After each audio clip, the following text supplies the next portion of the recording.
সম্মানিত মুসলিম তৌহিদি জনতা, বীর চট্টলার মুসলিম তৌহিদি জনতা, আসসালামু আলাইকুম ওয়া রাহমাতুল্লাহ।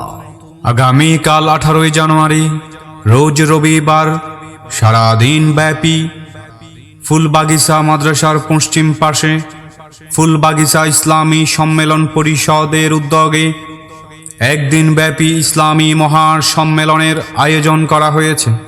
উক্ত ইসলামী মহাসম্মেলনে প্রধান অতিথি হিসেবে উপস্থিত থাকবেন হযরত মাওলানা হাফেজ খোবাইব বিন তৈয়ব সাহেব, প্রধান পরিচালক আল জামিয়াতুল আরবিয়া ইসলামিয়া জিরি পটিয়া চট্টগ্রাম।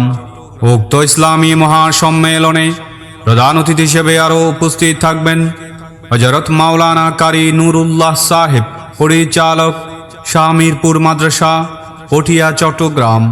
উক্ত ইসলামী মহাসম্মেলনে প্রধান বক্তা হিসেবে উপস্থিত থাকবেন হযরত মাওলানা মুফতি মোহাম্মদ শাহ সাহেব, সিনিয়র মুহাদ্দিস, জামিয়া বাবুনগর ফটিকছড়ি চট্টগ্রাম।